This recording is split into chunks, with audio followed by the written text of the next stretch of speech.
아까 강사님 말씀하신 것처럼 강의 중간에 궁금하신 게 있으면 질문을 하셔도 좋을 것 같고요. 아니면 끝나고도 질문할 시간을 드릴 거니까 그때 질문하셔도 될 것 같습니다. 그럼 우리 박수로 우리 강사님 모셔볼까요? 네, 안녕하세요.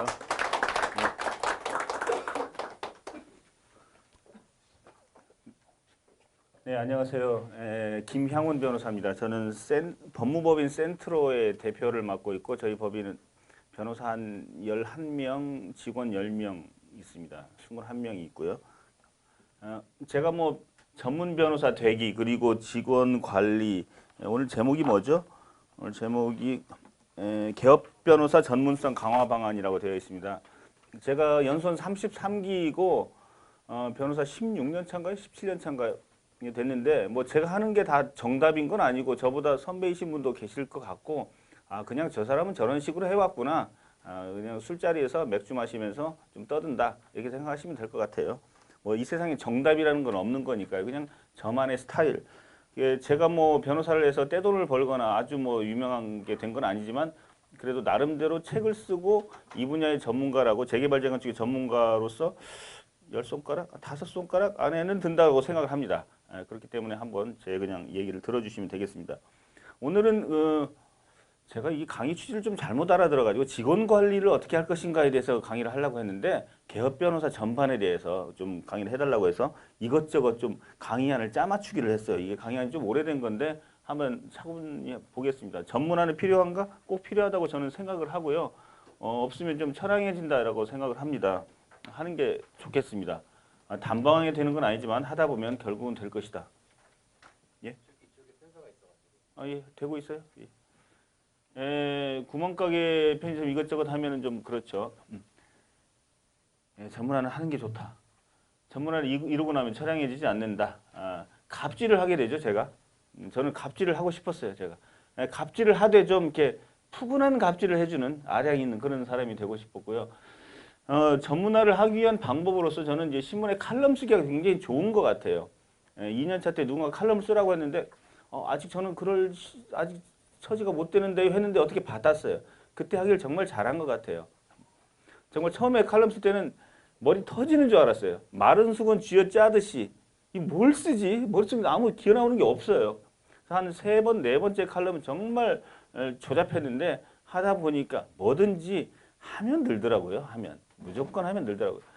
그 고민해서 칼럼을 쓰던 것이 한 5번쯤 되니까 나름대로 영양가 있게 나오고 요새는 칼럼 쓰려면은 백 쓰더라고요. 예. 아무나 써지는 게 아니던데요. 이게 왜 왔다 갔다 하지? 예. 칼럼 쓰는 게 참 좋은 것 같고 저는 블로그를요. 이게 왜 이러지? 예, 블로그 하는 거를 제가 변호사 2년차 때부터 블로그를 했어요. 블로그를 왜 했냐면은 어디서 술 먹고 다니고 저기 동문회 뭐 이런 데 술 마시고 누구 CEO 모임 가는 게 제 체질에 너무 안 맞더라고요. 저는 뭐 이렇게 예 선배님 이런 게 너무 안 맞아가지고 에이씨 더럽고 치사해서 안 간다. 골프도 잘 못 치겠고 그래서 집에서 제가 썼던 매우 양질의 준비 서면들 한두 개 있잖아요. 이건 내가 생각해도 너무 잘 썼다라고 생각되는 것들이 있죠. 야 이거 누구한테 알려주고 싶지 않은 거를 알려주세요. 그거를 알려주면은 그래서 제가 그 블로그를 그 주말에 한 2-3개 정도 올렸어요. 간단하게 누구나 알 수 있게끔. 근데 여러분 변호사들은 자기가 쓰는 양질의 컨텐츠를 갖다 공개하는 것을 되게 꺼리죠. 이걸 나는 개고생을 했는데 이걸 다른 변호사가 보는 순간 이렇게 하는구나. 그 한 30분 만에 알아차려 버리죠. 나는 10시간 걸린 걸 다른 사람은 30분 만에 안단 말이죠. 그러면 그게 손해죠. 근데 손해만 생각해. 변호사가 베끼는 것은 나한테 마이너스지만 그로 인해서 의뢰인이 보고 찾아오는 플러스 효과가 있잖아요. 그게 많으면 되는 거예요, 그냥. 좀만 많으면 되는 거예요. 그러면 되는데 꼭 손해보는 것만 생각해서 저는 그래서 과감히 공개를 했어요. 그리고 다만 판결문 번호까지는 공개를 안 했죠. 좀 고생해라. 찾아보려면. 판결문 번호 안 하고 그냥 서울서부지방법원 2018년 6월 판결 이런 식으로만 해두고 하면 됩니다. 그렇게 해두면 매우 도움이 됐어요. 그리고 강의 같은 것도 강의를 하면 계속 실력이 늘고요. 책 쓰기 같은 거를 했는데 이게 왜 이렇게 돌아다녀? 책 쓰기를 단방에 안 되고 이 블로그를 만들다 보면 한 1년 하면 블로그가 50개가 되잖아요. 그 50개를 수습 변호사분들 오시잖아요. 로스쿨. 그분한테 월 200 정도 주면 괜찮게 주는 거죠. 요즘은. 200 주고 2달 만에 이걸 책을 완성하시오 라고 하면 열심히 잘합니다. 그분들도 더 좋아해요. 그런 것들. 그렇게 해서 그냥 책이 나오는 거죠. 책을 그렇게 하면 한 2, 3년 만에 책이 나오죠. 책을 나오는 것은 저는 그 어설픈 석박사보다도 책 한 권이 훨씬 낫다고 생각합니다. 석사, 박사학위 논문 그 누가 읽나요? 자기하고 지도교수도 안 보죠. 그리고 끝이잖아요. 석박사 논문은 그냥 그 옛날 쓰레기고 책이 훨씬 더 좋다고 봅니다. 골프는 그냥 노는 거고 골프를 정말 좋아하면 가는데 동창회 친목회 저는 싫어하는데 뭐든지 자기가 좋아하는 걸 해야지 아 이걸 가면 내가 영업이 되겠다 라고 생각하는 순간 피곤해지잖아요. 그 현장이. 어느 모임을 갈 때 아 거기 가면 사건 수임이 될지도 몰라. 근데 왠지 가기 싫어. 저는 그러면 안 가요. 가서 즐거워야지. 즐겁게 하다 보면 수임이 안 돼도 재미는 남잖아요. 그러니까 자기 스타일대로 가야 되는 것 같아요. 그리고 분야를 선정한다는 것도 이 맨 밑에 말이 제일 좋은 것 같아요. 이미 전문가인 척하는 뻥을 쳐야 된다. 이게 전문가이기 때문에 전문가라고 하는 게 아니라 전문가랍시고 계속 뻥을 치다 보면 어느 순간 이걸 좀 이게 도저히 안 되겠다. 공부를 하지 않으면 안 될 정도가 돼서 사기를 먼저 치고 그 다음에 사기꾼으로 몰리지 않게끔 공부를 나중에 하는. 그래서 제 친구도 보면은 자기가 재개발 재건축 전문가가 아님에도 불구하고 전문가라고 막 뻥을 쳐서 사건 수임을 해서 한 1년 하다 보면 의뢰인이 저 친구 왠지 아닌 것 같아 하는 순간 한 1년이면 다 되잖아요. 여러분들. 기본적인 머리가 있는 사람들이기 때문에.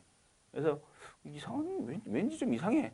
근데 물론 첫 번째 의뢰인한테 잘릴 수도 있죠. 이 친구 전문가도 아니면서 전문가로 뻥쳐가 잘렸어. 근데 그 순간 이미 많이 배웠잖아요.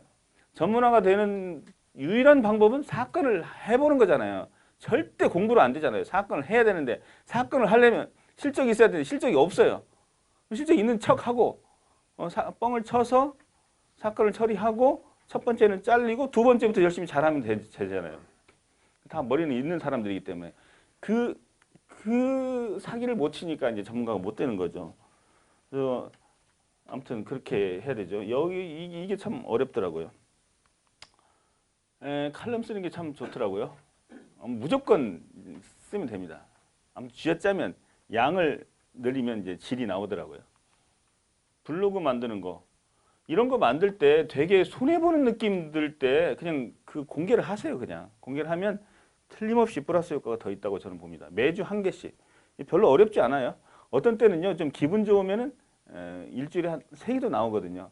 자기가 쓴 그 준비 서면 중에 최고 엑기스 현재 대법원 판례하고 하급심 판례 또 뭐 현행 법령 개정된 걸 봤을 때 현재 이 사건에 대해서는 이렇게 준비 서면의 방향이 나가는 게 최선이다 라는 나름대로 논리 있잖아요. 한 번씩 사건을 하다 보면 그걸 그냥 올리는 거죠. 그 올리다 보면 누군가 옆에서 보고 아 좋다 하고 다 베끼거든요.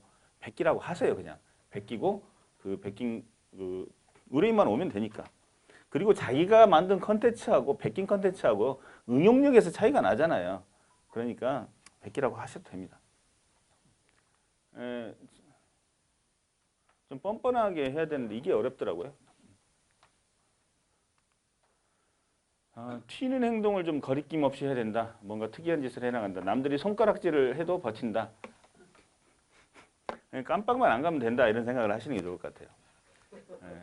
이 변호사들은 이 범생 정신이 너무 투철해서 저는 제일 답답한 게 변호사들은 예를 들어서 직원을 뽑을 때도 요새 직원들 보통 얼마 줘야 돼? 월급 얼마 해야 돼?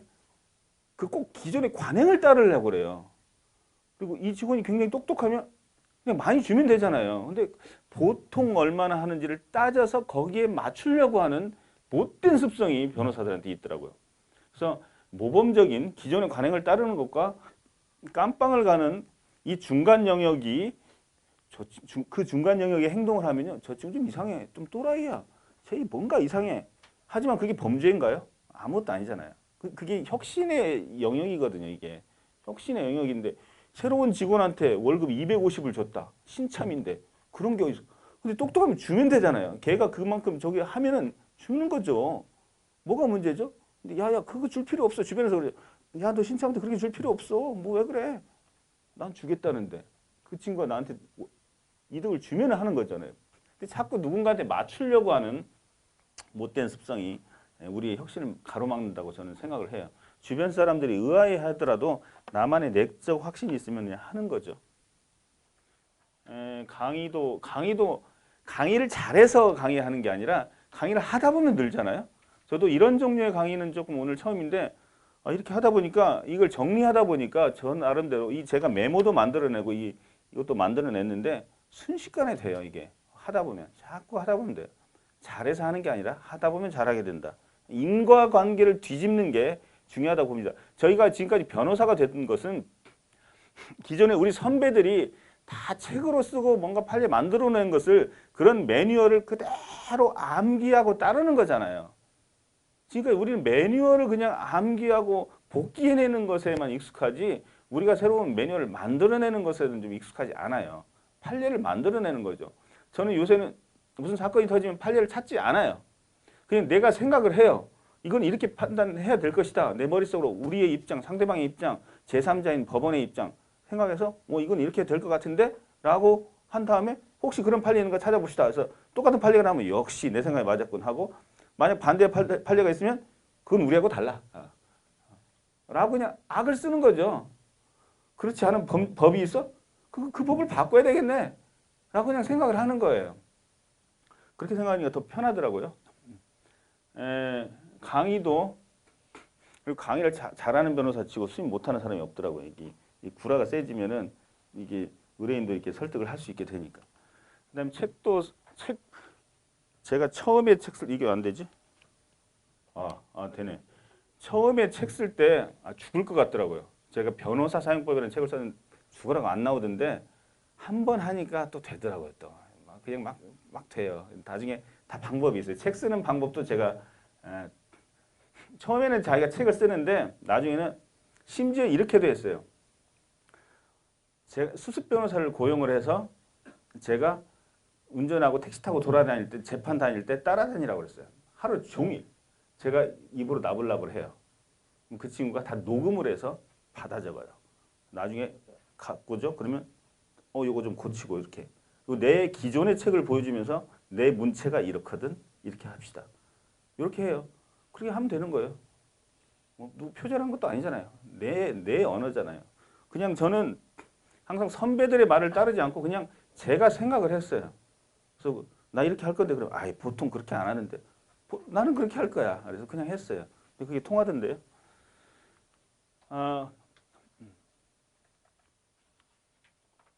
근데 자꾸 이렇게 하다 보면 시간이 부족하다는 문제가 발생하는데 이것도 하고 저것도 해야 되는데 시간 부족을 해결하는 방법은 있습니다. 쓸데없는 짓을 안 하는 거. 그럼 어떤 게 쓸데없는 짓이냐? 저는 결혼식장 안 갑니다. 상갓집도 안 가요. 저는 왜 갈 필요가 없다고 생각을 해요. 저는 정말 친한 사람은 그냥 돈을 보내고 그래요. 다른 방식으로 그냥 그 사람들한테 해주. 너무나 많은 저로서는 상갓집과 결혼식장을 잘 안 가는데 여러분들도 뭔가 내 생활에 낭비되는 요소 뭔가를 해서 한두 개를 골라내세요. 과감하게 해야 돼요. 그러면 주변에서 저 인간 안 왔지 이런 거.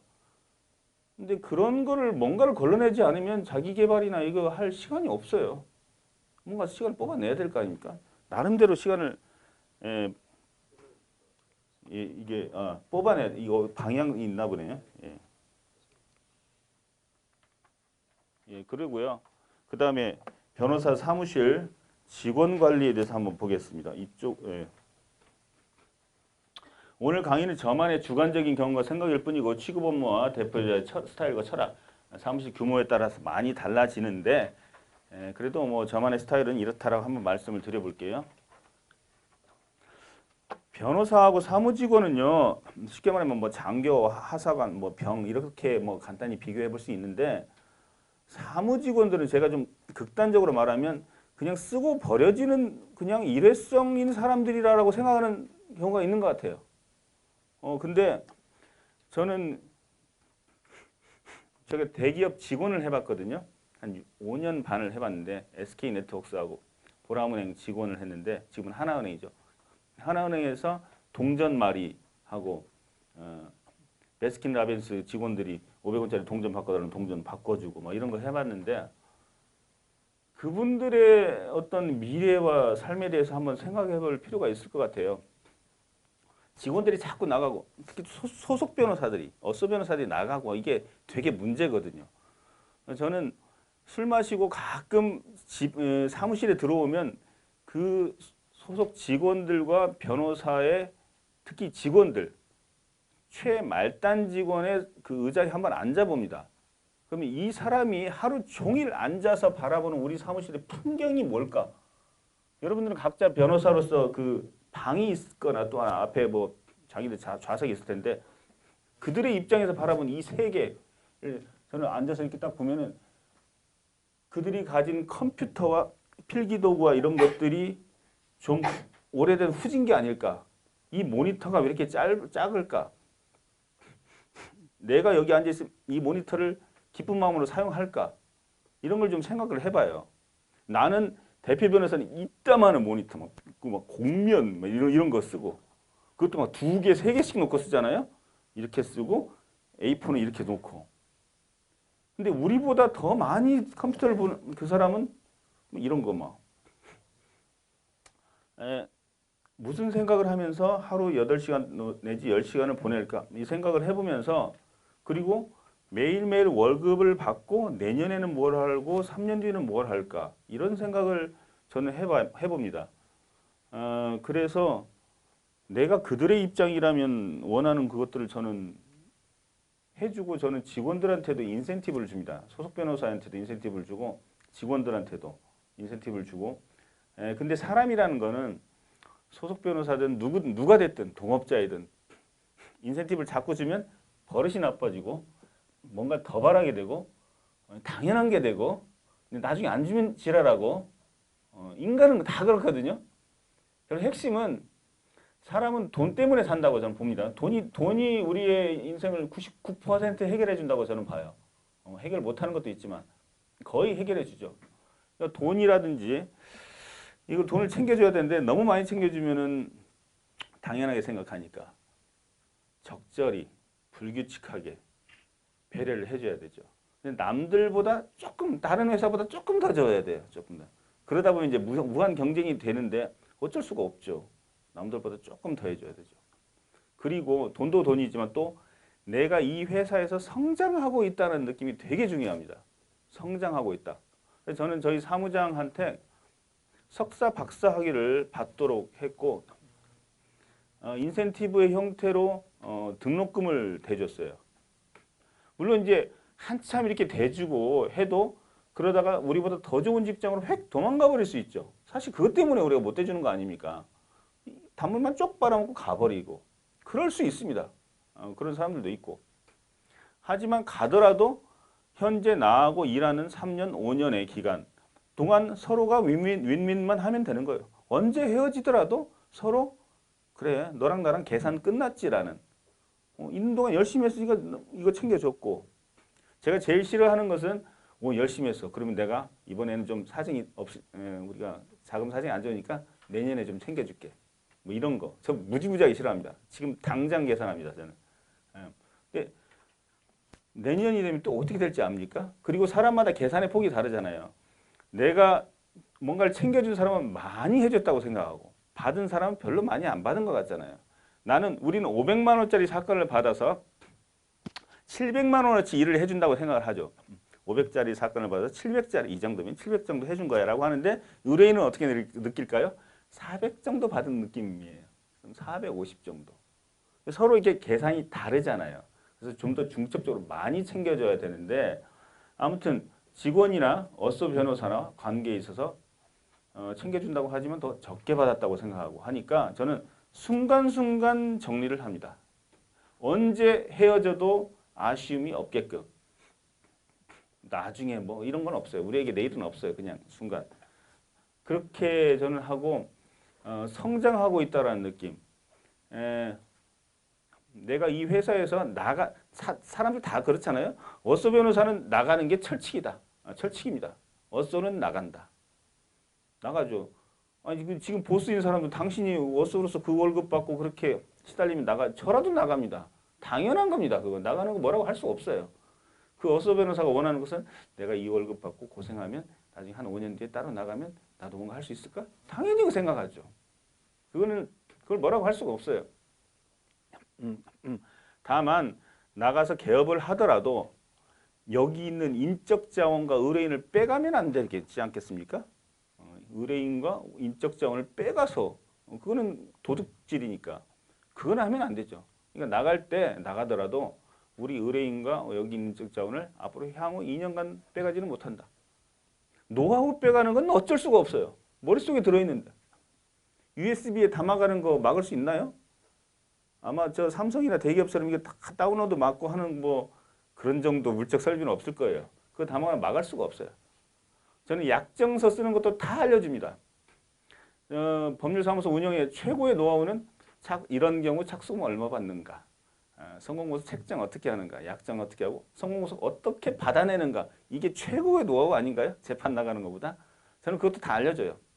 그거 막는다고 해서 그걸 그 사람들 만약 그런 걸 다 정말 변호사 사무실에 가장 중요한 액기스를 막아버리면요, 어서 변호사들은 있고 싶지 않을 거예요. 아니면 아예 돈으로 발라버리든가, 돈으로 한 1,000만 원 주고 모든 걸 다 눈 맞고 귀 맞고 다 그냥 1,000만 원만 받아, 이걸 퉁쳐. 그러면 할 사람들 많이 있습니다. 그렇게 하든가, 아니면 월급이 좀 적더라도 내가 계속 성장해 나가고 있다든가, 성장해서 나가서 개업을 해서 잘 먹고 잘 살거나, 아니면 요 보스하고는 궁합이 맞으니까 요새 나가서 개업해도 힘드니까 이 사람과 계속 맞춰 나가야지. 그 생각을 하든가, 아니면 있는 동안만이라도 열심히 해서 서로 윈윈, 서로 뭐 척지거나 하지 않고 나가더라도 서로 그 친구와 같이 있어서 도움이 됐다. 저 보스한테 나도 많이 배웠다. 월급도 많이 받았고, 그 보스도 이 친구로 인해서 의뢰인들의 만족을 얻고 수입도 괜찮았어. 근데 헤어졌는데 바로 옆에 전방에 개업하면 안 되죠. 그건 막아야죠. 바로 해서 의뢰인 다 빼가고 그것만 막으면 돼요. 우리는 서로 이기적인 존재이기 때문에 같이 있는 동안 돈 많이 주고 내가 성장하고 하는 걸 바랍니다. 끝나면서 도둑질해 나가는 것만 배제하면. 그래서 대부분의 보스들이 소속 변호사 또는 직원들한테 뭔가 가르쳐 주는 것을 되게 꺼립니다. 당장 알려주면 손해인 것 같으니까. 하지만 그로 인해서 더 오는 의뢰인이 많고 회사가 성장한다면 저는 더 좋다고 봅니다. 저희다 뭐라고 많이 써놨는데 그거보다도 이제 기본적인 마인드만 알려드리는 거죠. 그리고 제가 창안한 방법이 있어요. 별산제와 공산제가 있었는데 공산제는 옛날에 다 사라져버린 것 같고요. 요새도 공산제 하는 데 있나요? 가끔 과도기적으로 공산제 법무법인 하는 데가 있긴 있는 것 같더라고요. 결국은 다 사라지게 되고요. 별산제도 아주 산만하게 이루어지고 있죠. 근데 저는 앞으로는 연방제를 해야 되지 않는가, 제가 만들어내는 방법입니다. 저희 소속 변호사들이 10명 있는데 저는 이분들이 계속 영원히 우리 회사에 있을 거라고 생각하지 않아요. 언젠가는 나갈 것이고 나간다는 걸 막을 수가 없어요. 그러면 그걸 막으려면 돈을 엄청 많이 주거나 해야 되는데, 이분들이 있으면서 활력 있게 일하면서 자기 활력 있게 일할 수 있는 방법은 저는 인센티브를 주는 방법밖에 없다고 봅니다. 인센티브 주거나 아니면 많은 노하우를 알려주거나, 의뢰인 다루는 법, 약정하는 방법, 뭐 저는 재개발 재건축 전문인데 이 재개발 재건축에 대한 실질적인 노하우를 알려드리고 다른 회사보다 조금 더 월급을 줍니다. 조금 더 월급 주는 대신 더 뽑아내면 되잖아요. 뽑아내는데 이게 뽑힌다는 생각이 안 들도록 그들이 스스로 의뢰인을 만들 수 있도록, 제가 없더라도 스스로, 자, 회사에 전화가 걸려와요. 제가 제 블로그를 보고 걸려와요. 그러면 소속 변호사가 이거 하고 싶나요? 이거 오면 내가 해야 되는데 피곤하잖아요. 법정 또 나가야 되지. 착수금 받아봐야 보스가 가지는데 내가 이 전화를 왜 열심히 열과 성을 다해서 해야 되지? 이런 생각이 안 들거든요. 단돈 30만 원, 50만 원이라도 떨어지면 오케이 하잖아요. 저는 그래서 다 그걸 책정을 해서 줍니다. 그리고 저의 이름을 보고 온 사람인데 그걸 소속 변호사한테 맡겨요. 그분이 열심히 해서 경과가 좋아요. 성공 보수를 받거나 아니면 성공 보수를 못 받더라도 그러더라도 항소심을 또 맡기는 경우가 있죠. 그 소속 변호사가 너무 잘해줘서 막 하는 경우 있잖아요. 저는 그때도 책정을 해줍니다. 근데 또 이게 또 너무 권리로 의식되면 또 제가 피곤하거든요. 또 권리로 의식되지 않도록 인센티브는 어디까지나 상여 혜택이지 권리가 아니다라고 또 얘기를 하죠. 하지만 전체적으로 봐 그게 믿음이 이제 신뢰관계 형성이 돼야 되겠죠.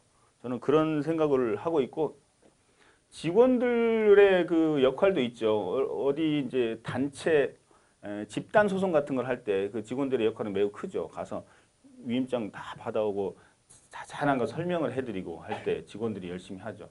그 부분에 대해서 어느 정도 한 최소 30만 원, 50만 원이라도 명목을 챙겨서 줍니다.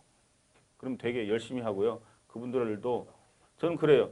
등기를 배워라 또는 뭐를 배워라. 그래야지 당신들의 역량이 늘어나고 월급이 늘어날 것 아닌가.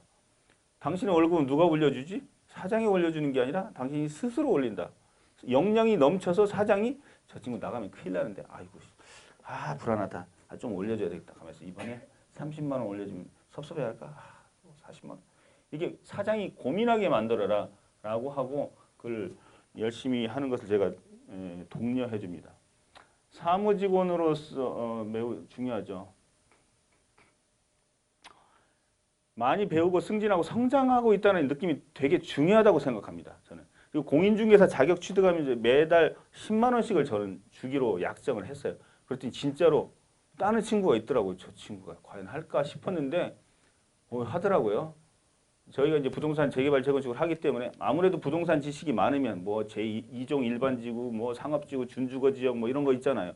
그런 걸 좀 알면 의뢰인들하고도 대화도 되고 자기도 기분이 좋고. 그래서 부동산 중개사 자격증을 따면은 한 달에 10만 원씩 주겠다고 했더니 따는 인간들이 벌써 2명이 나타났어요. 이거 진짜 그럴 줄 몰랐는데. 근데 되게 그 친구는 좋아하더라고요. 그래서 자, 같이 있는 동안만이라도 서로에게 도움이 되었다고 생각할 수 있으면 되겠다라는 게 저의 생각이고요. 그들의 자리에 한 번씩 앉아봅니다. 그들의 눈에 비친 변호사실과 사무실 전경을 바라보고 삶의 희망과 보람은 무엇일까를 한번 생각해 보고요. 사무직원의 교육과 훈련, 투자 이런 것들. 근데 가끔은요. 배우기 싫어하는 직원들이 있어요.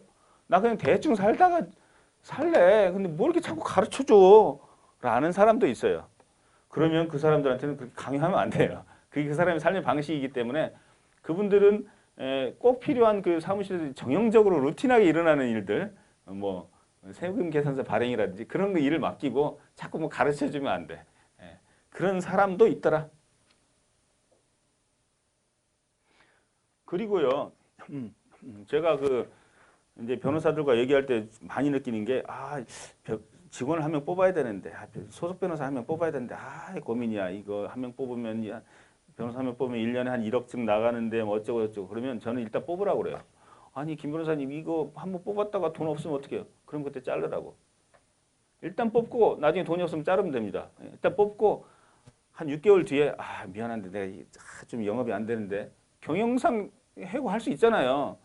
그리고 어서 변호사들도 자기 보스가 잘 못 나가는데 끝까지 있겠다는 사람은 없잖아요. 뻔히 알잖아요.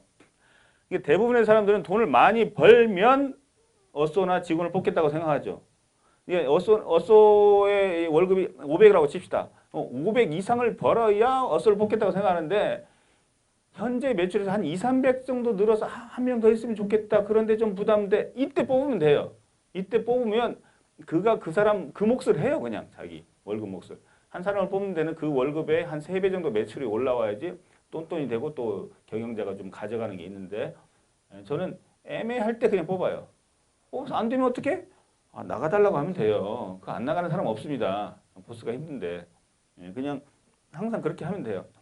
그렇게 해서 항상 늘려왔는데 이 걷잡을 수 없이 지금 20명이 돼가지고 이러다가 망하면 어떻게 되지? 저 그런 생각도 하죠. 그러면 이걸 순식간에 해체하는 조직을 만들어야지. 저는 그 생각도 합니다.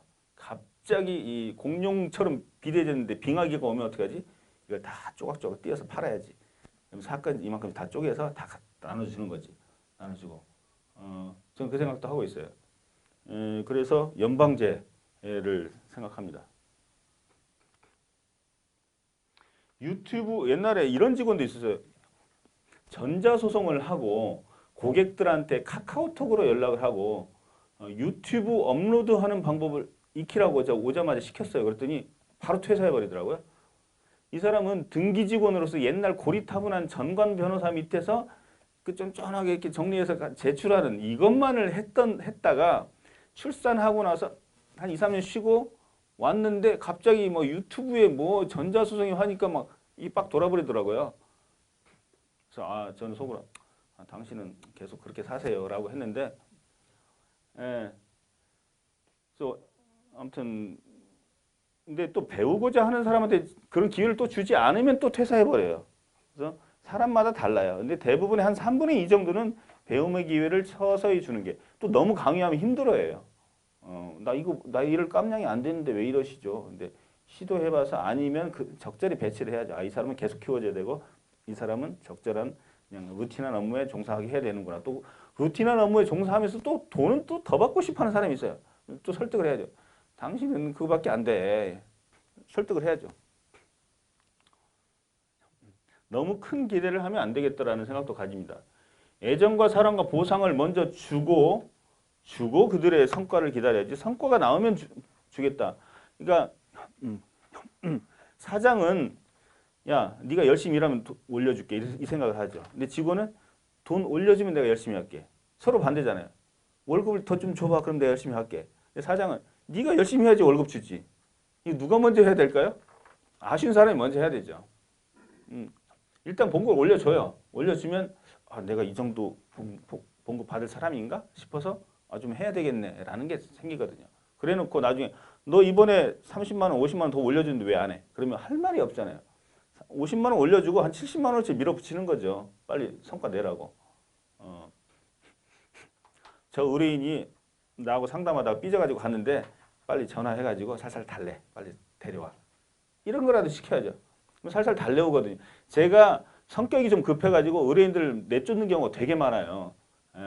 그러면 저희 사무장이 가서 밖에 나가서 담배를 피거든요. 그러면 또 하고 싶은 얘기를 또 담배 피우면서 또 하잖아요. 저한테는 하기 힘들지만 저희 사무장이나 과장한테는 또 변호사님이 너무 딱딱해 하면서 막 이런 얘기 하잖아요. 그러다 또 끌고 와요. 그러다 끌고 오면 저는 거기에 단돈 10만 원, 20만 원이라도 챙겨줍니다. 그게 그 사람들 맛이잖아요. 그 직원들의 뭔가를 할 때. 나 같으면 짜증나. 저 사람 나 안 해. 이렇지만 그분들이 또 직원들이 담배 피면서 끌고 온 사람들이 꽤나 많더라고요. 이게. 그리고 자기들끼리 막 연락을 주고받더니 어느 순간 변호사님 그분 하신대요. 그래? 지난주에 왔던 사람? 한대. 이렇게 했을 때 저는 챙겨주고 계속 그렇게 합니다. 그런데 때로는 먼저 챙겨줘야 됩니다. 먼저. 이번에 좀 이런 일을 맡았는데 단체 소송, 이번에 집단 명도 소송 뭐 50건이 왔는데 힘들지. 그러면 이제 좀 저녁 내내 남아서 밤새도록 선고 취지나 별지 막 도면하고 있는데 단돈 10만 원 갈 때 택시 2만 원 주고 그러면은 솔직히 짜증나거든요. 직원들 입장에서. 저는 어떤 변호사 이런 말 하더라고요. 어떤 변호사의 강의안을 열심히 직원이 작성해 줬는데 그 강의를 통해서 변호사가 300만 원의 강의료를 받았대요. 그 300만 원 세금 계산을 직원이 끌었잖아요. 근데 자기는 밤새서 했는데 변호사는 300의 강사를 받았는데 자기는 정말 아무것도 없다는 게 한두 번은 그럴 수 있죠. 매번 그러면 힘 빠지지 않겠어요? 자기는 루틴한 일만 하려고 하지 않겠습니까? 저 같아도 그러겠어요. 수고했다라고 뭐라도 좀 챙겨줘야죠. 또 매번 챙겨주면 또 이제 이게 또 권리가 돼가지고 아주 피곤하니까 적절히 그건 알아서 해야 됩니다. 월급을 많이 주면 열심히 할게. 열심히 하면 월급 줄게. 누군가 먼저 때려야 돼. 먼저 하고 자꾸 선수를 들고 끌고 가야 돼. 내가 먼저 올려줬는데 왜 안 하냐고. 선수로 끌고 가야죠. 바둑 둘 때 그렇게 선수를 잡는 것처럼. 상대방이 해준 것은 작게 보이죠. 내가 한 것은 사장이 월급 줄 때는 피 같은 돈을 주는 겁니다. 진짜. 근데 받는 사람들은 쥐꼬리죠. 이걸 또 이해를 해야 돼요. 내가 얼마나 피 같은 돈을 주는지도 또 열심히 설명해 줘야 돼요. 사장은. 받는 사람은 쥐꼬리도 여기니까. 너 이거 올려주는데 30만 원 월급 올려주면 막 4대 보험 올라가고 막 퇴직금 올라가고 뭐가 막 그리고 한 사람 올려주면 그 위에 직급 또 올리고 또 올리고 막 계속 올라가잖아요. 여기 30만 원 올리면요. 이렇게 올라가가지고 전반적으로 한 100만 원 올라간 그런 느낌이 나죠. 그런 것도 알려줘야 됩니다. 직원은 자기 것만 생각해요. 근데 우리는 전체를 보잖아요. 전체가 어떻게 되는지를. 그리고 저는 소속 변호사한테도 당신으로 인해서 얼마의 저기가 나가는지, 이번 달 4대 보험, 건강보험료 얼마가 나가는지 종종 알려줍니다. 왜냐? 안 알려주면 모르거든요. 아이, 저 친구들은 뭘 몰라. 이 사장이 얼마나 힘든지 말이야. 알려줬어야 알지. 사장 안 해봤는데 그분은. 알려줍니다, 저는. 그래서 매출도 계략적으로, 또 너무 상세하게는 안 알려주지만 계략적으로 이러저러해서 이렇게 됐다. 이번에 3, 4분기 뭐 부가세는 얼마나 했고, 부가세 내면 매출이 다 나오네. 아무튼 세금을 얼마 냈다. 직원분들은요, 사장이 세금을 얼마 냈는지 모르고 매출과 이득을 얼마가 가져가는지만 알고 있어요. 저 인간 저거 다 먹었네 혼자. 아이고 진짜 떼돈 벌었어 이렇게 생각하는데, 사장은 알게 모르게 막 세금이 어마어마하게 나가잖아요. 그거 알려주세요. 내가 혼자 다 챙기는 게 아니라는 거. 그것도 다 알려줘야 됩니다. 성장의 기회가 되게 중요하죠. 적절한 상여. 근데 보상이며 은혜이지 권리가 아니라는 걸 확실히 해야 됩니다. 안 그러면 서로 피곤합니다. 착수금 받아냈을 때, 성공보수 받아냈을 때, 집단소송 관리할 때, 이런 때 적절한 저는 보상을 단돈 10만 원이라도 합니다. 일을 못하는 직원 적당히 챙겨주되 정 못하면 잘라야죠. 경영자가 할 일은 직원이나 고용변호사가 일이 익숙치 않아 못하더라도 그가 잘할 때까지 기다리는 게 저는 경영자라고 봅니다. 기다리는 거. 대부분요, 유능한 변호사들은 이 신참 변호사가 왔을 때 너무 일을 못하니까 짜증을 내고 그러는데, 아, 당신은 그랬냐고, 신참 때. 그리고 신참 때 잘했더라도 당신은 당신이니까 그렇지. 네가 잘났으니까 그렇지. 아이고, 그것도 못하냐? 이러봐. 하죠, 자기가. 사장이 회사 내에서, 조그마한 회사 내에서 상담도 제일 잘하고, 준비서면도 제일 잘 쓰고, 전화도 제일 잘 받아. 타이핑도 제일 빨라. 그럼 혼자 다 해야 되나요? 물통도 자기가 제일 잘, 이러봐. 물통 말해. 이것도 제일 잘해. 그럼 자기가 다 해야 되나요? 아니잖아요. 못하더라도 기다려야지. 그게 비교 우위잖아요. 서로 비교 우위에 있는 것을 나눠서 해야지. 서로 어이구 답답하다고 맨날 답답하면 지가 다 해야지. 그냥 끝까지 기다려주고 잠깐 포인트로 원포인트로 했으면 딱딱딱 해줘야죠. 그렇게 하다 보면 그걸 이제 조정하는 게 이제 사장인데, 아무튼 그렇습니다. 함부로 그러니까 결국은 엄마가 아이가 막 뒤뚱뒤뚱 할 때 때로는 넘어지고 울고 그럴 때 그냥 가만히 지켜봐야지. 이렇게 어이구 내 새끼 이러면 안 되잖아요. 그냥 혼자 잘 걸어갈 수 있도록 지켜보는 게 사장이다. 이걸 못하죠, 대부분. 그러다가 이제 중간에 그 직원이 또 잘해줬는데 나가. 못해줘도 안 나가고 잘해줘도 나가고, 도대체 갈팡질팡 한 3, 4년 밑에 사람들을 고용해보다가 아 이거 못하겠다 이거 다 집어치우고 나하고 자기 여직원하고 둘만 해. 그래서 나홀로 전방을 나이 60이 되도록 하는 변호사들 많잖아요. 결국 사람 관리에 이제 실패한 거죠. 우리는 공부하는 데는 선수지만 사람 관리하는 데는 계속 그 초보자예요. 그 사람 관리할 때 한 2, 3년, 3, 4년 때 막 직원 들락날락, 어서 변호사 들락날락 막 뒤통수 때리고 막 이럴 때 그걸 못 견디고 그냥 포기해서 다시금 1인 성주, 1인 전방으로 복귀하죠. 거의 그렇게 복귀합니다. 근데 이제 경영자 마인드로 완전히 돌아서야 되는데 법률가 마인드로만 가면 안 되죠. 그러니까 그림도 조영남이나 옛날에 허영만 이런 사람들이 그림 잘 그리다가 나중에는 자기가 기한만 하고 밑에 문화생들한테 그림 그리라고 하잖아요. 내 스타일대로 그려봐. 자, 그래서 전체적으로 각본 딱 짜고 하죠. 조영남 무죄 나왔잖아요. 조영남. 그림 그리는데 이런 식으로 그림 그리면 되겠다. 오케이. 너희들 그려와. 갖고 와서 이거 아닌데 다시 퇴짜. 했다가 사기죄로 걸렸다가 무죄로 나왔죠. 무죄. 고등법원에서. 요새는 다 그렇게 한다. 어떤 변호사들은 그러죠. 아, 나를 보고 왔는데 내가 서면을 써서 내가 법정에 나가야 되는데 의뢰인은 내가 그럴 줄 알고 했는데 소속 변호사가 나가는 것은 의뢰인에 대한 사기다. 아, 나는 그 양심이 찔려서 안 돼. 엔드 소속 변호사 한 거 보면 도대체 이게 되겠냐고. 그래서 또 자기가 평생 지가 고생하고 저는 그거를 시스템을 만들어서 제가 지도 감독하고 그걸 또 지도해주는 또 수석 변호사를 두고 의뢰인한테는 그래요. 제가 다 하는 게 아니거든요. 사장이 어떻게 다 합니까? 이걸 만들어 달라면 사장이 직접 만드는 게 아니거든요. 시스템으로 만드는 거거든요. 하지만 제가 다 지휘 감독합니다. 책임도 제가 지고 그거 못하겠으면 오지 마, 딴 데 가시라고 해요. 제가 모든 거를 서면도 쓰고 법정에 출석하게 그럼 3배 주세요. 3배. 그러면 다 인정을 하죠. 3배 가지 말고 변호사님이 좀 신경을 더 많이 써달라고. 예, 알았습니다. 이렇게 합니다. 그러니까 영원한 간의 수공업, 영원한 그 인형 눈붙이기 작업을 우리는 해야만이 그게 진정한 변호사라고 생각하시는데 또 법원에 계시다 나온 분들이 또 그런 경우가 많아요. 부장판사 하시던 분. 평생 이제 혼자 막 60이 돼서 가지고도 부장판사 하시던 분이 계속 이렇게 가방 들고 저는 그게 너무 안타깝더라고요. 물론 본인이 잘 쓰시지. 근데 언제까지 그렇게 하실 거야. 한 60 돼서 이제 눈도 안 보이고 그러니까 후학을 좀 키웠어야 되는데. 자, 그 다음에 직원 간의 내부 분열도 있어요. 저는 왕언니 무지하게 싫어하는데 심지어 소속 변호사들까지 좌지우게 하는 왕언니들이 특히 한 40대 이제 초중반쯤 되고 출산하고 이렇게 언니들 왕 사무장도 있지만 그래서 분위기를 완전 좌지우지하는 분들이 있어요. 그리고 심지어는 왕언니가 될 자질을 가진 젊은 친구 20대 후반인들이 상사를 시켜요. 과장님, 이거요? 그럼 과장님이 이거 하시고, 그럼 저는 이거 하면 되겠네. 이렇게 하면은 말빨이 딸리는 과장은, 어휴, 저 인간이 또 나를. 이렇게 아주 고민을 하더라고요. 저희 그걸 다양한 통로를 통해서 제가 들었는데, 안 되겠구나.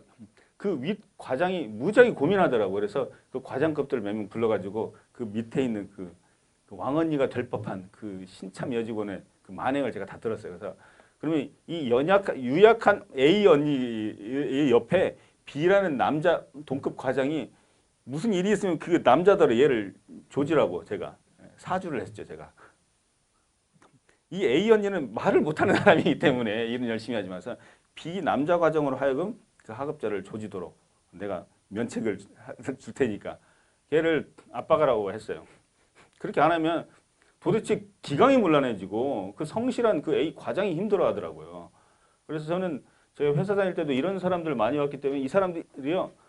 모든 사무실 내에 모든 결제를 다 하는 사람이 있어요.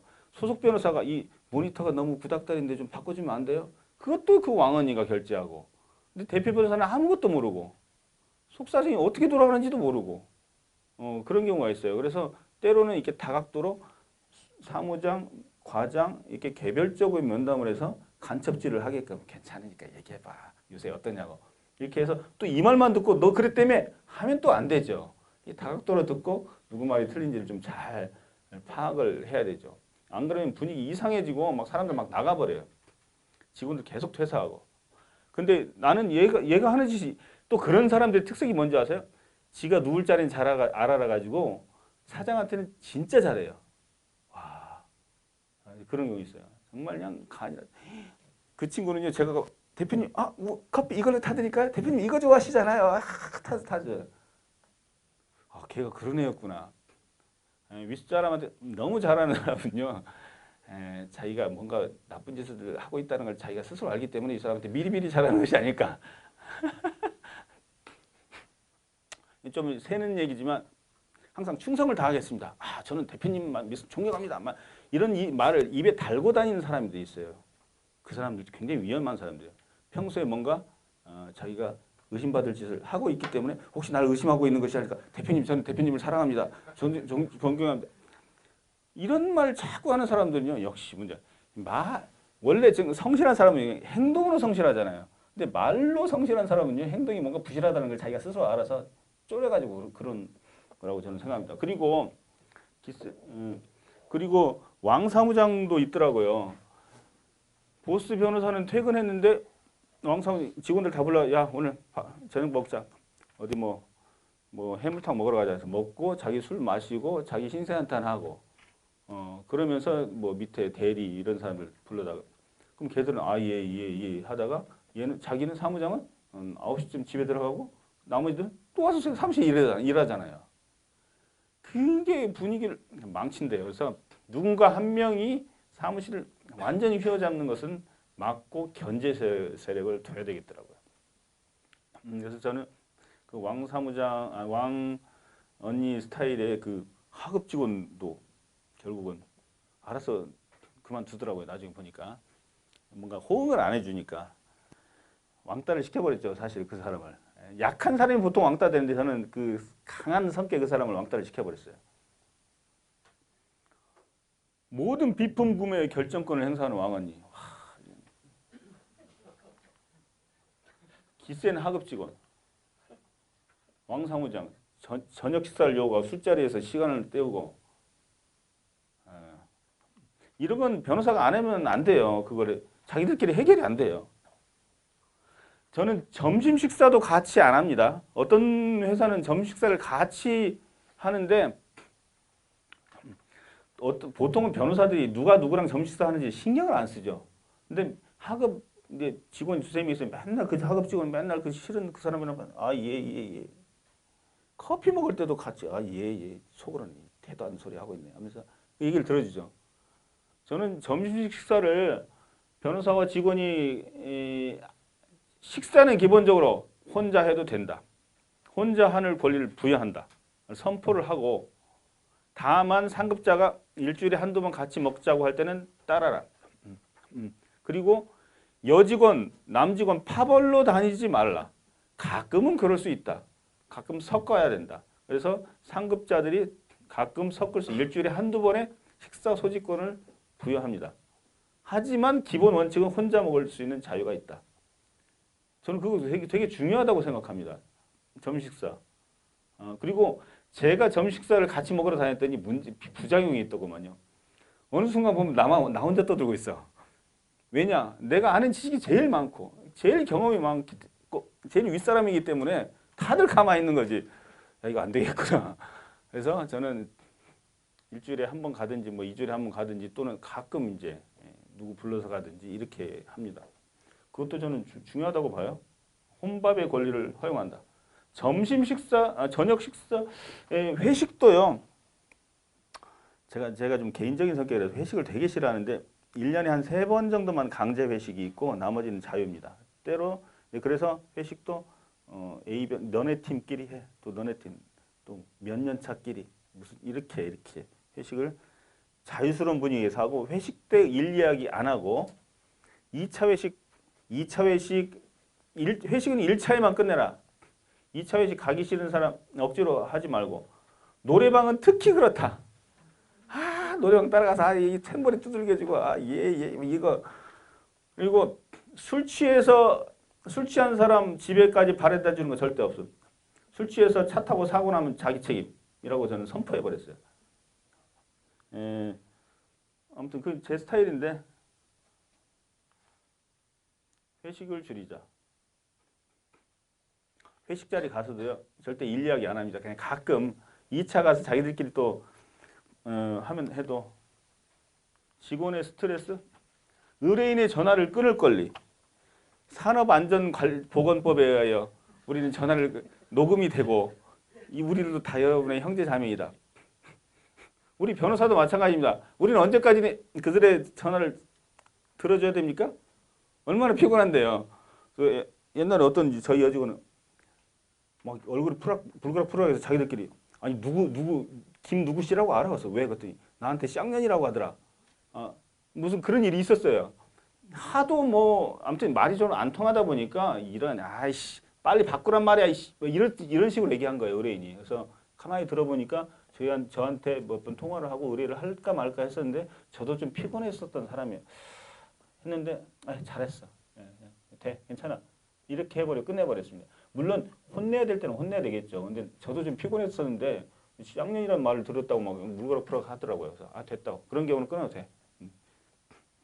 이런 고민하는 경우가 많죠. 이거를 끝까지 잘해줘야 되는데 그래야지 안 그러면 우리 회사에 매출이 안 되는데 이런 생각이 들으면 피곤하죠. 우리도 산업안전보건법에서 보호받는 사람이다. 저는 의뢰인들하고 카카오톡으로 합니다.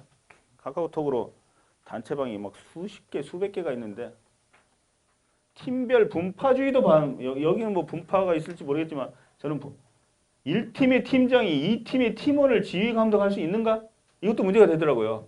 1팀, 2팀 나눠놨더니 팀이 달라서 1팀의 팀장이 2팀 저기 하급자한테 자네는 왜 이렇게 늦게 와? 아침 9시 40분에 왔더니 아니 우리 팀도 아닌데 왜 그래요? 막 이러는 거야. 이건 안 되겠는데.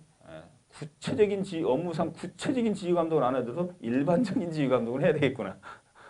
뭐 그런 일도 별일이 다 발생하더라고요. 그래서 그 직원이 한두 명이 있거나 어쏘가 한두 명이 있더라도 매우 복잡한 내부 경우의 수가 발생하기 때문에 세밀하게 봐야 되겠더라고요. 그래서 따로따로 독대를 해서 좀 물어봐야지 안 그러면 절대로 그래 나오지가 않더라고요. 그 말들이. 이해가 되시죠? 이게 그럴 수도 있어요. 옛날에 제가 별산제법인에 잠시 있을 때는 이런 일도 있었어요. 어떤 여직원이 사무장 말을 안 듣는 거예요. 그래서 사무장이 이것 좀 하라고 했더니 내가 왜 사무장의 지시를 받아요? 나한테 월급 주는 사람도 아니잖아요, 당신이. 자기는 변호사한테 월급 받기 때문에 변호사의 지시만 듣지 당신 사무장의 말을 안 듣겠대요. 이런 사람도 있더라고요. 근데 그 여직원은 그 변호사한테 굉장히 이걸 잘하는 사람이에요. 그래서 그 어떤 짓을 하는지를 몰라요. 그 변호사가. 그런 일도 있고 참 별일이 다 있더라고요. 이건 아까 했는데. 패거리. 그 직원들끼리 저녁에 술 먹고 어디 가서 뭐 나이트 가고 뭐 그럴 수도 있지만 너무 친해져 가지고 맨날 낮 시간에 자기들끼리 어제 그 사람한테 연락 왔냐 막 하고 이런 경우도 있다고 들었습니다. 저희 회사는 없었는데. 그래서 그것 때문에 그 보스 사장 변호사가 막 머리를 아파하더라고. 이것들이 맨날 퇴근할 때 야 같이 가자. 야 빨리 나와 빨리 끝내고 나와. 뭐 이런 경우도 있어요. 아니 각자 알아서 가야 되는데 나는 어떤 직원은 나는 좀 6시 30분이라도 빨리 끝내고 가버리고 싶은데 그 사람이 나오라는 거야. 같이 밥 먹으러 가고 또 걔가 또 놀러 가자는 거지. 강남 어디 가자고.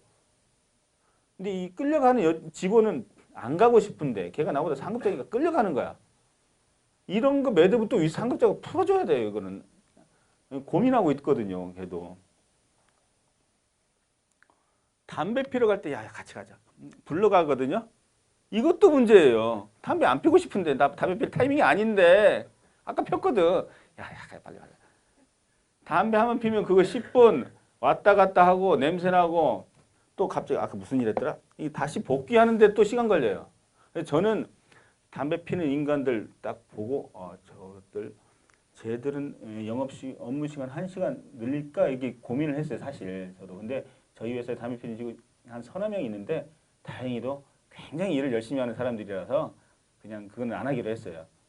근데 그리고 또 여직원들 중에 남자들은 담배 피는 거 여직원들 중에 문방구에 뭐 사러 가는데 같이 가자고 하는 애도 있어요.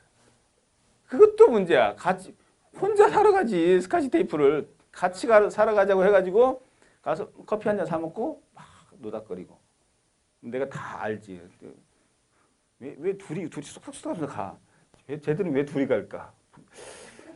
지금 문방구 가는 것 같은데 제가 별걸 다 생각하는 사람입니다. 아마 그런 거 아는지 모를 거예요. 너무 친해져도 문제라니까. 그리고 특히 또 여자들끼리 친해지면 남자를 또 왕따 시켜요. 자기들끼리 얘기하다가 뭐 과장 그럼 됐어요. 박 과장님 뭐 신경 안 써도 돼요. 이게 뭐지? 예.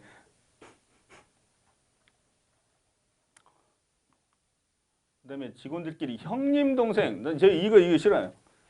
형님 동생 하면 이제 관계가 피곤해지잖아요. 변호사님들도 다 아실 거예요. 어디 CEO 같은데 모임 가면 박 변호사 나보다 한 10살 낮으니까 내가 반말해도 되지. 그 순간 이제 완전히 쫄딱으로 잘 나가잖아요. 박 변호사 이거 말이야. 내가 간단한 거 한번 물어볼게. 이거 어떻게 되는 거야? 간단하지 않잖아요. 절대로 간단하지 않아요. 그거 대답해 주느라고 개고생을 하고 한 번 무료로 대답해 주다 보면 이미 무료로 대답해 준 것이 아까워서 또 해줘야 되잖아요. 피곤해. 이미 이틀 밤을 새웠는데 여기서 끊어버리면 이틀 밤이 날아가니까 또 무료로 대답해 주잖아요. 이런 게 이제 형님 동생. 그래서 저희 변호사 한 명도 대표님 저한테 형님 동생 하면 저한테 야야야 하고 제가 형님이라고 부르는 사람이 있는데요. 지금까지 의뢰가 한 500만 원짜리 사건이 오긴 왔는데 계속 그래서 대표님 좀 잘라주세요. 내 핑계를 대라고. 그래서 무슨 이 대표님이 더 이상 이 업무 범위가 이렇게 넓어가지니까 이 추가를 안 받으면 안 된다는 식으로 그렇게 얘기하라고 했어요. 문제 있으면 나한테 전화하라고. 그래서 제가 자르려고. 아무튼 이게 근데 직원들끼리 형님 동생 하면요 모든 전 영역에 있어서 인격적으로 이제 하대를 하기 때문에 쓸려다니게 돼요. 그래서 저는 존댓말을 원칙으로 하고 업무상은 뭐뭐 하세요. 저도 직원들한테 함부로 야야 이렇지 않습니다. 절대로 그렇게 안 하는데 또 때로는 그냥 농담하거나 밥 먹을 때는 적당히 반말하고 때로는 이 친구가 말이야 얘는 뭐 이렇게 농담하고 평상말을 할 때는 그래요. 근데 업무 지시 같은 걸 할 때는 뭐 존댓말을 합니다. 완전한 반말, 전 영역에 있어서 반말하는 것은 안 되는 것 같아요. 승진,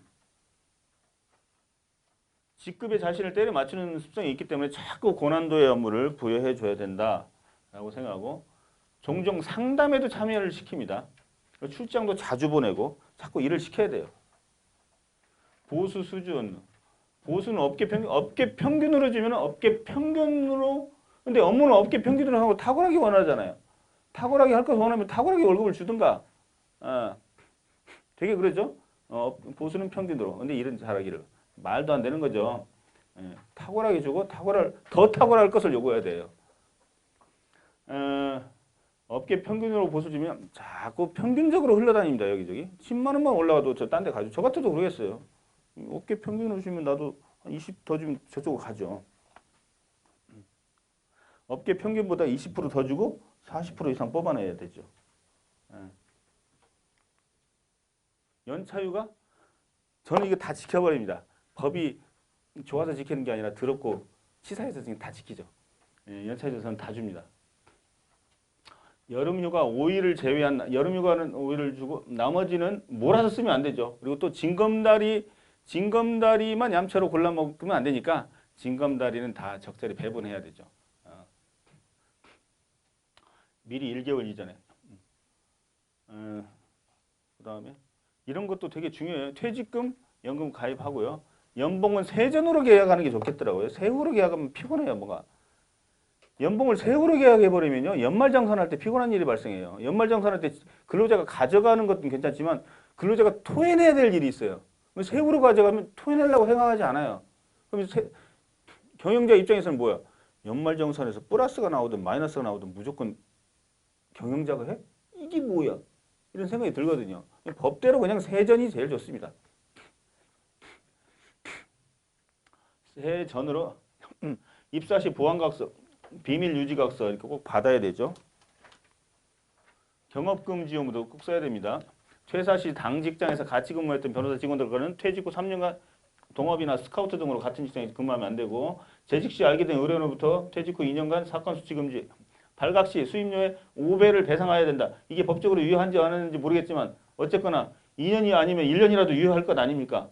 5배가 과다하면 3배로 깎이더라도 어쨌건 유효할 거 아니에요.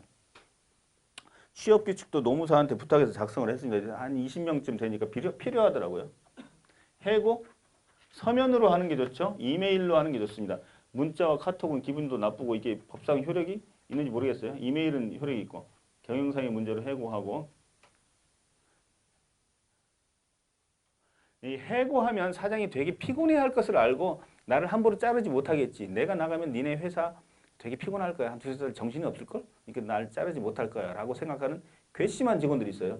과감히 잘라버리고 저는 제가 수고로움을 떠안습니다. 그래야지 다른 직원들한테는 영이 서거든요. 이런 필요도 있고 근로자는 아무 때나 해지하고 경영자는 한 달의 예고 기간을 주는 것은 굉장히 불평등한 계약이라고 저는 생각합니다. 근로자도 퇴사할 때는 1개월의 기간을 반드시 예고를 하고 퇴사해야지. 해고한다고 바로 나가버리잖아요. 이거 말도 안 되는 거예요. 이거 근로자한테 너무 유리해요. 좀 근로기준법 바꿀 때가 됐어요. 퇴사하겠다는 직원을 붙잡을 필요가 있는가? 이거는 붙잡을 필요가 없다라는 게 대세이지만 저는 이 세상에서 반드시 그러하다는 원칙은 없다고 생각합니다. 때로는 붙잡아서 정말 괜찮았던 직원도 많아요. 근데 결국은 나가더라도 2년 뒤에 나가는 것과 지금 나가는 것도 다를 수도 있죠. 그래서 저는 그때그때 다르다라고 생각합니다. 이건 됐고, 제가 메모를 해놓은 거 있습니다. 메모. 이거는 뭐 이것저것 저는 이제 강의할 때 이번 강의는 어떻게 하지? 하다가 이제 이것저것 메모합니다. 그냥 메모만 이렇게 쭉 한번 읽어보세요. 사람 뽑는 방식과 절차에 원칙이란 건 없다. 법조인들은 꼭 선배고 관행을 법으로 알고 답습하려는 더러운 버리장머리가 있는데 그냥 자기 마음에 내키는 방식으로 뽑아도 된다. 어떤 변호사가 저한테 김 변호사님 뽑으려면 어떻게 해요? 서울변회에 올려야 되나요? 대한변협에 올려야 되나요? 그래서 제가 그냥 잡코리아에 올려. 그랬더니 그런 방법이 있네. 그래 거기다 올려. 그러니까 일상적인 변호사 업무가 아니라 약간 독특한 업무였어요. 그래서 잡코리아 올려. 그랬더니 아니 그런 방법이 그걸 왜 생각을 못하지? 그냥 올리라고. 뭐든지 원칙은 없다. 본인이 생각해서 이게 좋다 싶으면 그렇게 하면 됩니다. 면접은 2차 면접까지 보는 게 좋을 것 같아요. 3차 면접도 한 번 봐서 모르잖아요. 외국은 한 5차, 6차까지 본다고 하는데 근데 2차 면접 시에는 좀 미안하잖아요. 또 한 번 더 오라고 하면. 그러니까 면접비를 주거나 좀 해야죠. 한 2, 3만 원이라도 줘야. 정말 괜찮은 사람을 뽑아서 10년 이상 데리고 있어야지 생각하고 뽑으려고 하면 스트레스 받아서 안 됩니다. 그런 사람은 없어요. 그냥 적당히 느낌으로.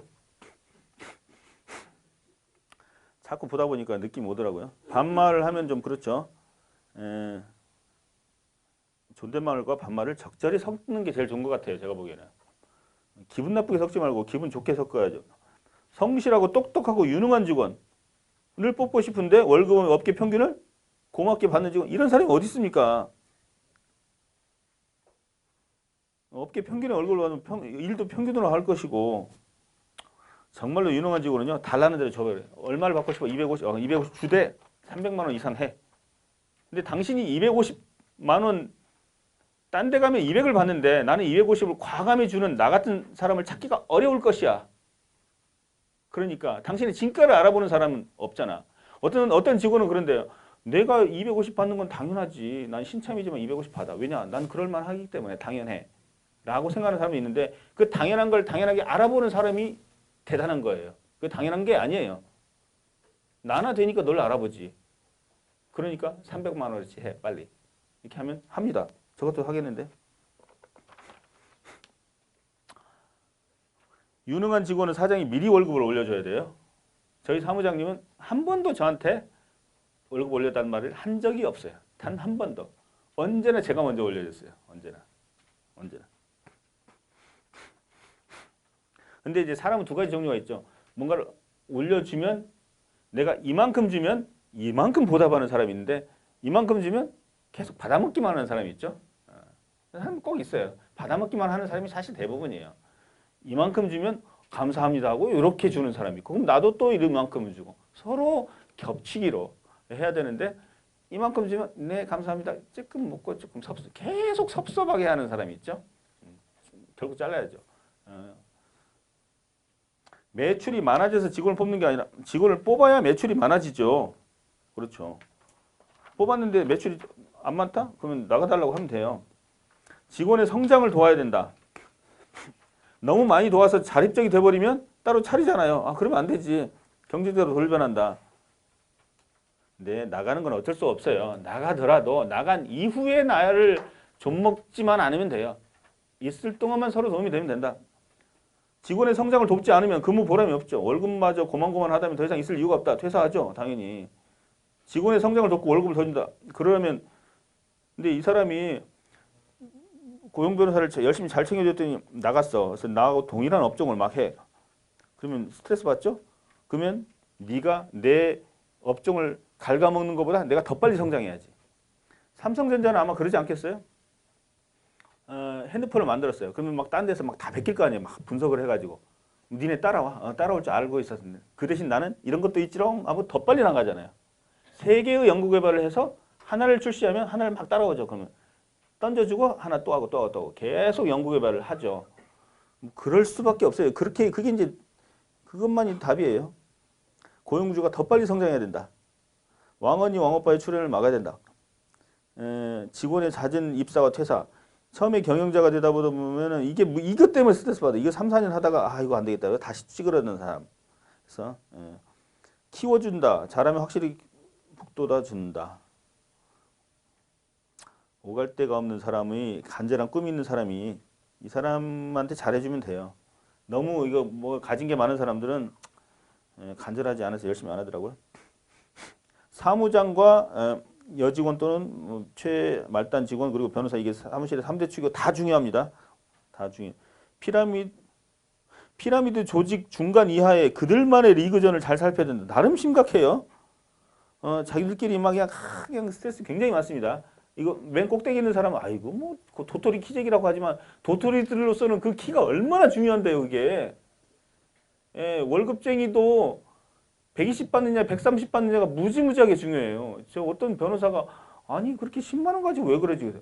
아, 이 사람아 그들의 10만 원은 당신의 1000만 원일 수가 있어. 왜 그런 말을 그런 식으로 해? 그랬더니 그렇구나.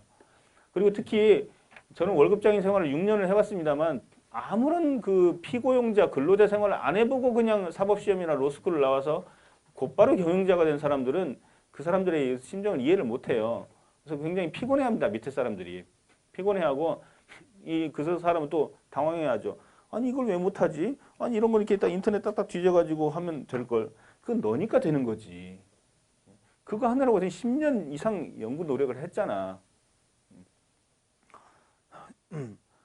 대표와 사무장에게는 정말 충성하고 일 잘하고 살가운 사람도 그 아래 직원에 핏발이 서는 중간 직원들이 있습니다. 참 여러 가지 경우에 오른쪽에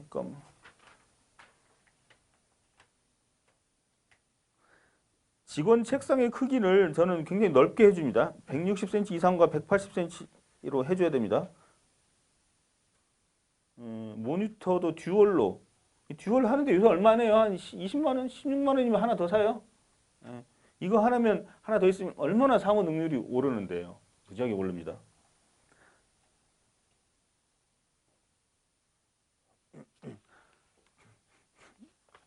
그 다음에 넘겨보시죠. 맨 왼쪽 위에 영업과 채용, 혁신에서 실패를 두려워하면 안 된다 이런 말. 뭐 좀 중복되는 게 맞는데 퇴사한 직원과의 교류라는 게 있어요. 퇴사한 변호사, 저희 사무실에 있다가 퇴사한 사람인데 3분의 1은 저하고 왼수 졌고 3분의 1은 좀 서먹서먹하고 3분의 1은 연락하고 잘 지냅니다. 그렇지 않겠어요? 예. 근데 이런 거를 가지고 막 가슴이 아파하고 하면 안 돼요. 그냥 그런 거예요. 나갈 때 좋아서 나가는 경우는 거의 3분의 1도 안 되죠. 대부분은 하면서 나가고 왠지 서로 미안해가지고 서로 막 소중한 인적 자원이므로 잘 헤어져야 한다. 근데 완전히 다 잘 지내는 건 불가능하다. 양아치 짓을 하는 을도 많다. 갑질도 있지만 을질도 있어요. 을질은 되게 얍삽하고 치사하게 구는 것이 을질이죠. 이상적인 직원은 어디에? 이상적인 배우자는 어디에? 하고 똑같아요. 이게 굉장히 어려운 거. 이쁘고 뭐 공부도 잘하고 돈도 잘 벌고 집안일도 잘하는 부인, 남편이 돈도 잘 벌고 주말에 애들도 잘 봐주고 그런 사람이 어딨냐고요. 있다면 왜 당신하고 결혼하냐고요. 그런 직원이 있다면 왜 김현장에 가지 왜 여기 오겠냐고요. 그걸 제가 깨우쳐 줬어요. 한 8년 후배한테. 그런 직원이 그럼 태평양이나 김현장에 가지 왜 니네가 사무실 가겠냐고 했더니 아 그러네. 왜 그 생각을 못 하냐고. 대부분의 사람들은 결점, 허점 투성이다. 4페이지 하단에 사업이란 극단적으로 말하자면 심하게 말하자면 오갈 데 없는 나고자 인간들을 끌어모아 외인구단을 만들어 게릴라전에서 치고받고 싸우면서 야전의 생리를 익힌 뒤 결국에 가서는 승리를 쟁취하는 과정이다. 우리는 외인구단을 인간 쓰레기들을 잘 모아가지고 활용을 해서 어떻게든 승리하는 외인구단 구단주라고 생각하시면 됩니다. 그러니까 이제 제가 이 말을 하는 건 뭐냐면 이상적인 사람들을 모아서 이상적으로 해보겠다는 게 발상 자체가 이게 실현 불가능한 거예요. 그냥 결점투성이 인간들을 모아가지고 하는 거고 가급적이면 결점이 좀 적었으면 좋겠다는 거고 사람을 많이 뽑다 보면 이상한 사람은 반드시 들어와요. 어쩔 수가 없어요. 그냥 그대로 그렇게 가는 거죠. 뭐. 오른쪽 5페이지에 각종 경조사 화환의 대표 이름만을 기재하다가 어느 순간 좀 아닌 것 같더라고요. 법무법인 센터로 대표 변호사 김향훈 이렇게 나가요. 우리 직원이 21명인데 맨날 내 이름만 나가요. 그래서 이래서는 소속감이 안 생기겠다 싶어서 그냥 임직원 일동 이렇게 보냅니다. 연방제 울타리 뭐 이렇게 권한 부여. 수습변과 직원과의 관계 정립도 필요하더라고요. 수습 변호사하고 직원하고 갈등이 생기는 수가 있어요. 직원은 수습 저 사람 좀 이따 나갈 사람. 저 사람이 나의 진정한 보스야? 아닌 것 같은데? 뭘 잘 모르네? 아무것도 모르네? 변호사랍시고. 그래서 은근히 갈구고 싶은 마음도 있고. 수습 변호사는 이거를 제출을 해야 되는데 맡겨야 되나? 내가 지시 감독 권한이 있나? 직원한테 뭐 이런 생각도 들고. 서로 애매한 그 인간관계가 생기는 거 모릅니다. 그 보스 변호사는. 그러면은 수습 변호사한테는 저는 한두 달은 당신이 직원들이 하는 모든 일을 다 해봐. 다만 한 2달 뒤부터는 지시를 하라고. 이걸 제출해달라고. 그렇게 정리를 해줘야 됩니다. 왜냐하면 수습변이 직원보다 갑이 아니기 때문에 일단 을이잖아요. 오히려.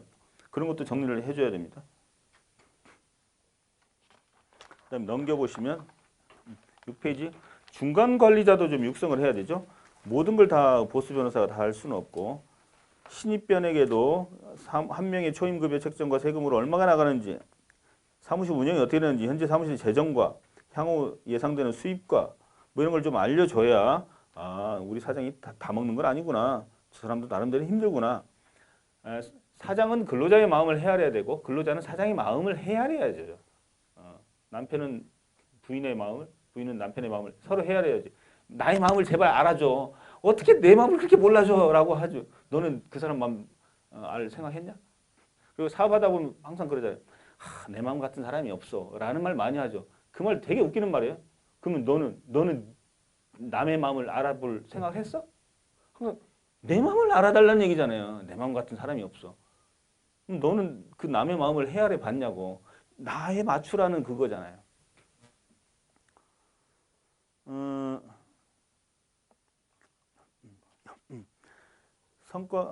과거에는 맞았으나 지금은 틀리는 것이 많이 있듯이 표창장 위조. 예전에는 표창장을 위조할 수도 있었지만 뭐 그까짓 아무것도 아닌데 지금은 커다란 문제가 될 수도 있는 것처럼 지금은 맞지만 미래에는 틀리는 것이 될 것들이 많이 있잖아요. 지금은 다들 이렇게 하지만 나중에는 그런 게 어딨어 라는 것들을 미리 고민하면서 살아봐야 되죠.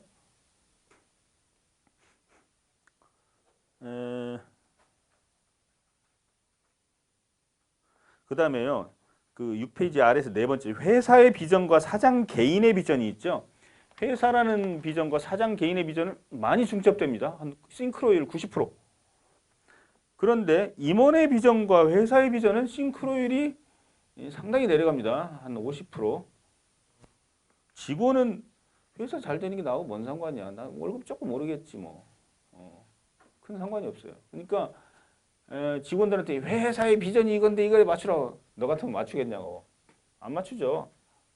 그건 많이 달라져요. 그렇기 때문에 인센티브를 주거나 자기가 성장하고 있다는 느낌을 주면 그게 이제 맞아지죠. 그렇게 해야 되죠. 잭 웰치라는 사람이 그랬대요. 직원 교육을 할 때 3번 이상 반복한다. 보통 직원들이나 근로자가 사장한테 하는 말이 아이고 또 저 소리 징글징글해. 벌써 몇 번째야. 우리가 그런 것도 못 알아듣게 생겼어 라고 하죠. 사장 입장에서는 그 말이 나올 때까지 해야 됩니다. 왜냐? 말귀를 못 알아듣는 사람이 있어요.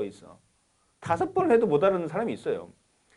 근데 대부분 한 절반 이상의 직원들한테 아이고 또 그 소리 이제 그만 좀 하세요 라고 할 때쯤에 전달이 됩니다. 그러니까 한 서너 번 해야 된다. 계속 반복하는 것이 사장의 업무입니다. 또 저놈의 소리.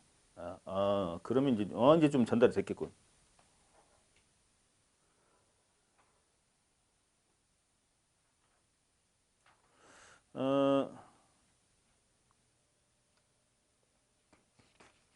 나머지는 그냥 읽어보시 마시고 약정의 노하우도 말씀해달라고 해서 제가 약정의 노하우에 약정의 신인은 아니고 그냥 우경선 변호사님이 너무나 많은 것을 요구하셨어요. 그래서 또 막 이것저것 막 챙겼는데 이거 말고 또 많이 약정의 노하우 성공보수는 위임인은 제1심 사건에서 승소, 괄호 열고 판결, 조정, 중재, 화해 등 등자도 넣고 꼭 포함한다 하는 경우는 다음 기준에 따라 성공보수를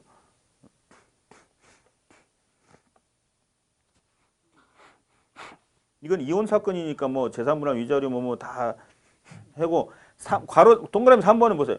사건의 조기 종결은 더욱더 바람직한 것이므로 위 성공보수를 약정대로 지급한다. 이거 분쟁 대부분 있죠. 아니 한 게 뭐 있다고 당연한 건 아니겠어요? 변호사님 뭐 법정에도 한 번 안 가보셨잖아요.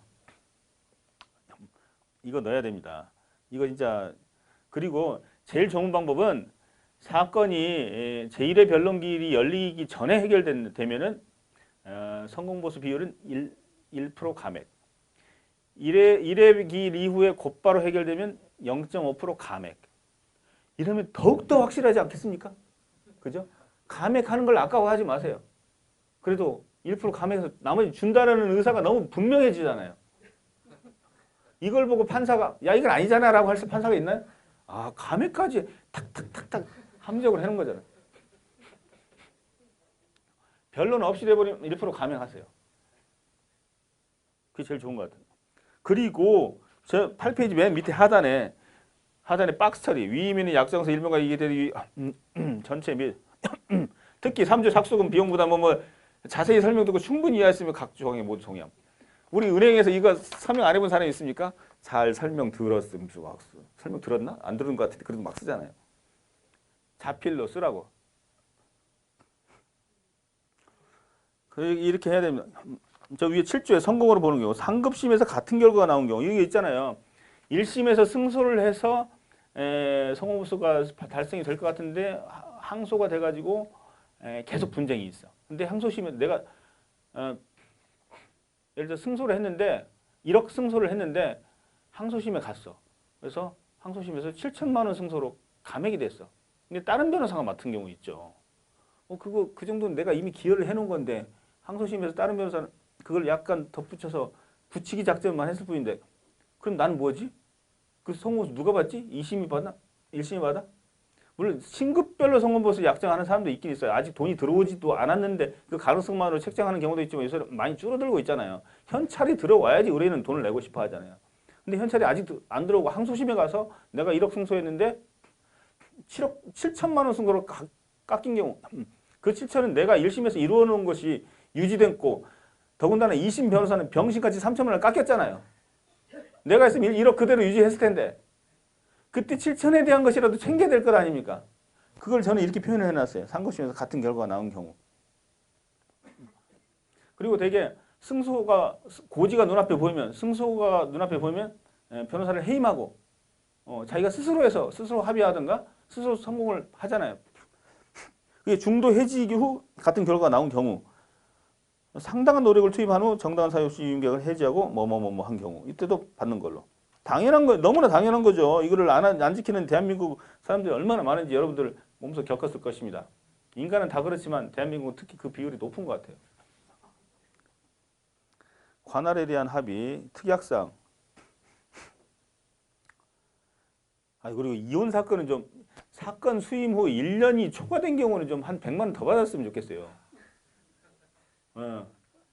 그때 의뢰인한테 이게 의뢰인이 대표적으로 질문하는 게 이게 사건 얼마나 걸려요? 한 8개월 내지 10개월 걸립니다. 그렇게나 많이요? 좀 빨리 해주세요. 1년이 넘어가는 경우 많잖아요. 근데 한 2년쯤 걸려버리면 거의 이제 머리에서 김 나버리잖아요. 1년이 넘어가면 착수금 100만 원 더 주고 그로부터 또 6개월 넘어가면 한 50만 원이라도 더 줘야 밥이라도 사 먹지. 그럼 의뢰인은 그러겠죠. 아니 그것 때문에 그러면 사건을 더 질질 끄는 거 아니에요? 라고 생각하겠죠. 하지만 내가 100만 원 받으려고 지금 이걸 더 끌겠습니까? 100만 그렇게 하면 내가 200만 원 더 달라고 하죠. 그래서 한 100 정도가 제일 적당한 것 같아요.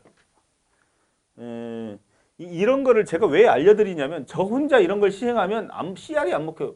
아니 이런 식으로 약정한 거 나 처음 보네 하니까 여러분들도 같이 해줘야지. 요새는 그렇게도 하네. 라고 저도 힘을 얻어서 하기 때문에 그렇기 때문에 저도 사실 이렇게 맨날 강의를 하는 거예요. 혼자만 해가지고는 안 되더라고요.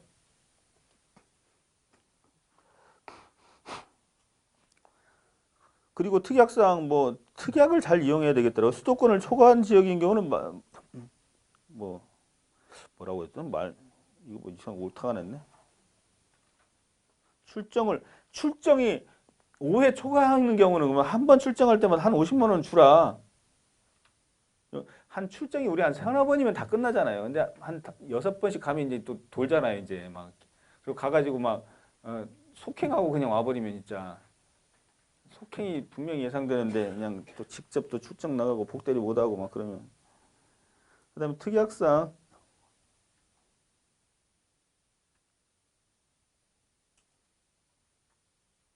이 빨간 거 이게 무슨 뜻인지 지금 갑자기 생각이 안 나는데 한번 읽어보시고요. 오른쪽에 위임인 신분증 2심의 착수금과 선고보수는 따로 정한다 이렇게 하는 방법도 저는 좋더라고요. 이 말은 1심의 선고보수는 따로 줘야 된다 별도로.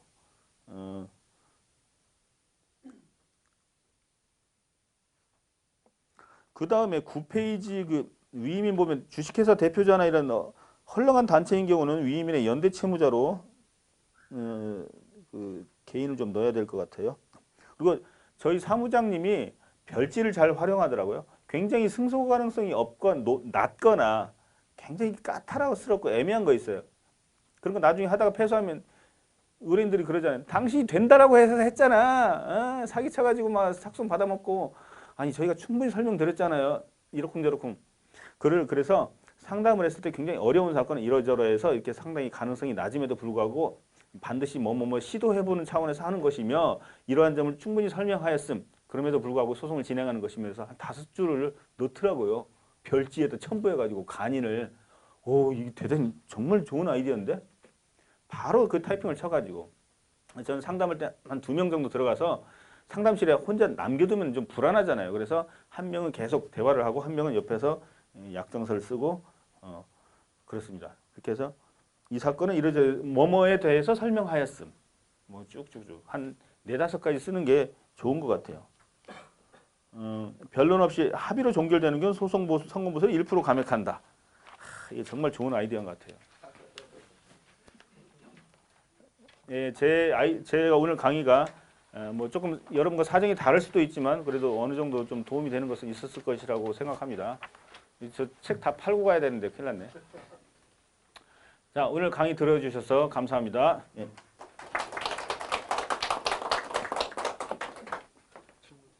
예, 질문. 예. 강의 들으시고 질문하시는 내용 있으면 질문 몇 분한테 들어볼까요? 질문 있으신 분? 질문이 없을 것 같은데 너무 명쾌해가지고. 질문을 하셔도 됩니다. 네. 참 저기 저 유튜브도 말씀하셨죠? 유튜브는 저는 블로그를 주로 했고 유튜브는 최근에 시도했는데 하는 게 좋기는 좋을 것 같더라고요. 그래서 유튜브를 편집해주는 사람 돈을 되게 많이 받아 처먹던데 일단은 그냥 혼자 막 찍어요.